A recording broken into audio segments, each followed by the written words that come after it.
and welcome to the show. This week's FailRace vs Community was A-Class Saab 9.3 Aeros. You could build these cars how you wanted as long as they were with A-Class, and the interesting thing about these is you can either have them front-wheel drive or four-wheel drive. The drivetrains that we very rarely see in versus the Community. Normally, well, pretty much everything is rear-wheel drive. When it comes to one of these races, off the line it is very noticeable which cars are front-wheel drive. Husky's Saab that we're following at the moment was incredibly slow off the line, as were all of the other front-wheel drive cars. However, they do have an advantage that will come in a little bit later, as it was Husky was making his way through the field. It helps when the two cars in front of you go a little bit wide at the very fast chicane, and Husky finds himself all the way up in fourth. At the front, there is three of us squabbling over the lead, all taking different lines through the hairpin and all coming together at pretty much the same point. We run through the next corner. I thought I'd got to the lead. I hadn't quite. There was a car on the inside, and as we all understeer a little bit wide, Husky finds a way through somehow on the inside and gets three of us in one corner. Very impressive overtake. He may have made a little bit of a space for himself in that one, but still that's a very good overtake, getting three cars in a single corner, and definitely overtake of the evening, the first lap of the first race. As you come onto the back straight though, I have a very good drive out of the final corner. This is where you get the advantage of the front-wheel drive cars. By being front-wheel drive, you have a little bit less PI, so you can put more upgrades on. You can have more power, and you have more straight line speed. Okay, I guess if you put aero on, you might not in the end, but Husky's car running very similar handling parts to mine. However, was much quicker in a straight line. He just put more parts on his car, although of course you do have the big disadvantage off the start line. Another car that was making his way through the field from a slow start, the yellow Saab here, was another front-wheel drive one that was making his way, trying to find a way past this silver Saab that would not give up the position, defending very heavily through the top of the course. They come into the hairpin, it's almost three wide. The blue Saab has a huge lunge, can't quite pull up in time though, as they sort of run up towards the next few corners. The yellow Saab finds himself on the outside. It's a long way around the outside of that corner, incredibly tough to go around there. However, the yellow Saab manages to get the move done. The silver Saab is still there, still having a look, has a bit of a dive into the next corner. It's too far back, can't really do anything about it, and it's going to have to settle for that position. Of course, once they get onto the straight, the yellow Saab is going to be a little bit quicker in a straight line. I was having a frustrating race, this one. I could not find a way past Husky. No matter what I did, I couldn't get past him, and if Husky made a mistake, I was so close up behind him that I was compromised as well, hence why we fell back to third and fourth. I was pushing quite a lot. I was trying to find a way past, ended up running a bit wide through there. Yeah. The Catalonia National Circuit is quite a tough place to overtake if you haven't got the car with the straight line speed.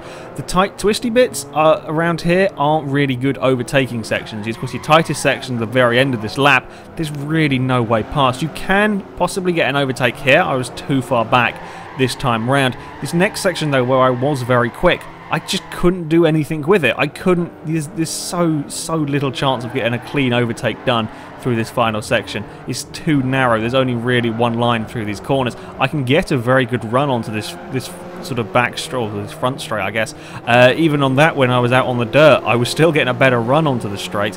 However, Husky's car just had the straight line speed, and I couldn't do anything about it. Further back, there was the battle of the grey Saabs. I think this is for around 6th position, these two. Again, it was proving to be quite difficult to overtake. One of them gets quite a lot of understeer. Understeer was a thing that you saw a lot of in this race. Whether your car be front-wheel drive or four-wheel drive, there were quite a lot of understeering Saabs.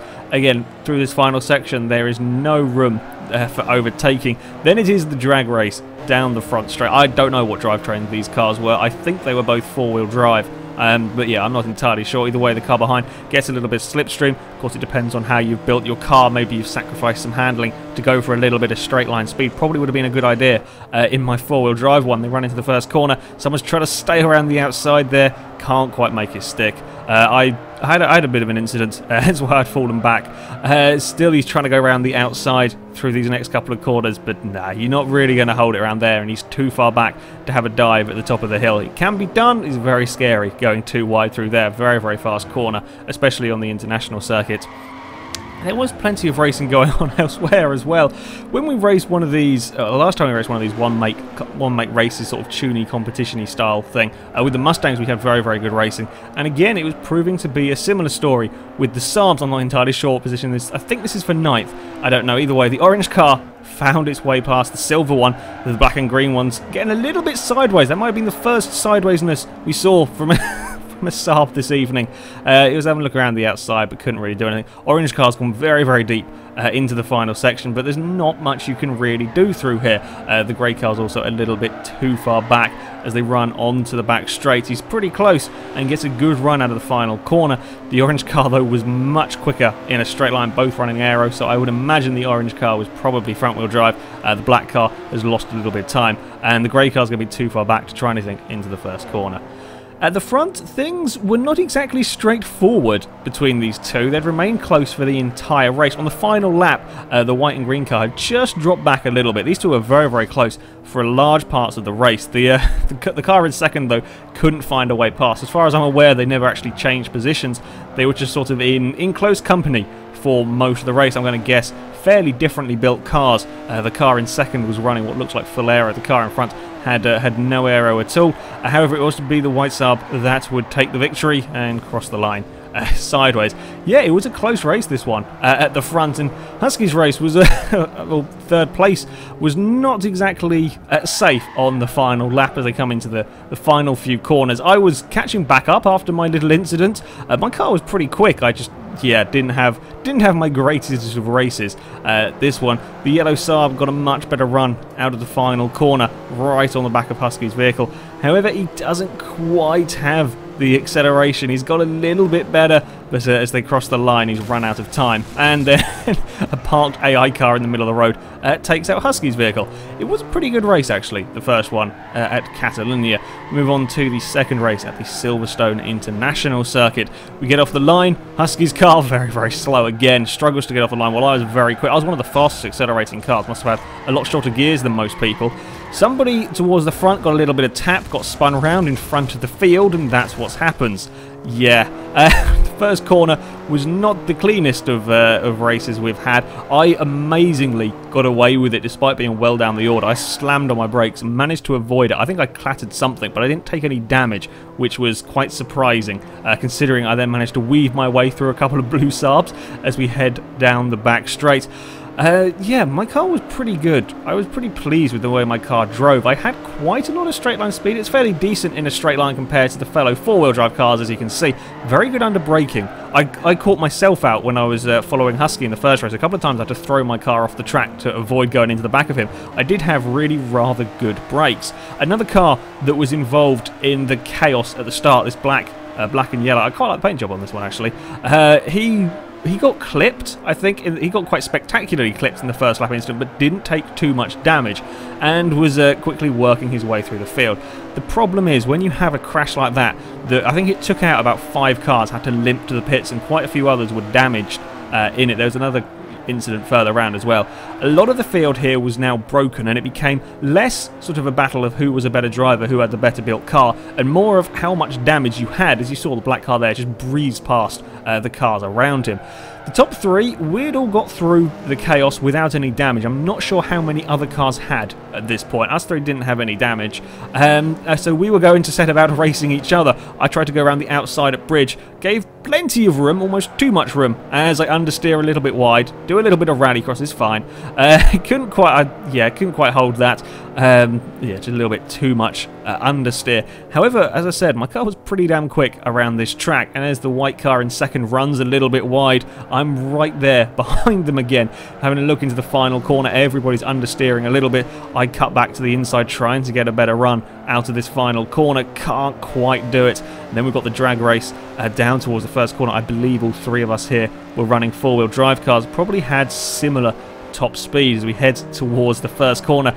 Can overtake at this first corner, not very much of a braking zone. There's a fast corner here, and I am too far back to have a think about it. I am very close on the exit literally on the rear bumper of the car in front, but you don't want to be that close coming into this section. People brake at different points. You don't want to be following that closely through the Maggots and Beckett section. The lead car ran a little bit wide, just had a weird on the dirt, slowed himself down enough for the car in second to take the lead. However, we were going to try and go 3 wide. 3 cars don't really fit there. I gave up. I wasn't going to get through that gap. I don't know if the I think it's a police livery car saw where I was or not. He probably didn't. So yeah, I backed out of that one. The police car has a big dive into the hairpin, can't get it stopped in time, ends up running a little bit wide as we come out the hairpin nose to tail yet again. The leader covers the inside and I'm stuck trying to go around the outside of bridge again. I'd learnt my lesson from the first time though. Don't need to go quite so wide, take a much tighter line this time. Maybe had a wheel just about just about on the track and have a dive at the next corner. My favourite overtake. I love overtaking at that corner. It's a great spot for overtaking, and now I've managed to make my way into the lead. I thought I had a bigger gap to the car behind me than I actually did. As we run into the final corner, I didn't go particularly defensive and suddenly found a car on my inside. I wanted to sort of cut back to the inside, and sure enough, on the exit, we are back to being side by side as we head down towards the first corner, and I just managed to get the move done. It was an eventful second or third, I can't remember what number lap it was for me, and things were looking pretty good. I had a fairly sizable gap into the first corner. I missed my braking point, ended up out on the sort of AstroTurf, and would have to do all that work over again, which was fun. Further back, as I said earlier, there was not an awful lot going on. A lot of cars ended up pitting, and most of the overtakes that were going on were just a case of my car's less damaged than yours. That was a pretty good overtake going the inside at bridge. It's always scary going too wide through that corner. I was also surprised not to see anybody having any rolling incidences. Bridge is one of those corners where we've seen many cars roll through there. Very easy to roll a car, and especially with quite a lot of high grip cars here. I was surprised to see none of them on their roof, although quite a lot of cars ended up in the pits and weren't going particularly fast. But yeah, there wasn't a huge amount going on elsewhere. I wasted no time in trying to find a way back past. Third time lucky in towards bridge. This time I'm on the inside, which is where you want to be if you're going to try and do this. I said it was scary going too wide through here. We went too wide a number of times through there. This time I managed to make things work being on the inside. I managed to get the position, did run a little bit wide on the exit, but the white car was too far back. I was struggling to get my car turned for the next corner, running a little bit wide. This time I made sure there wasn't a gap on the inside, at least on the entry, and I ended up understeering a little bit wide, trying to put the power down. Starting to get a little bit of a slide going in my Saab. It was surprising.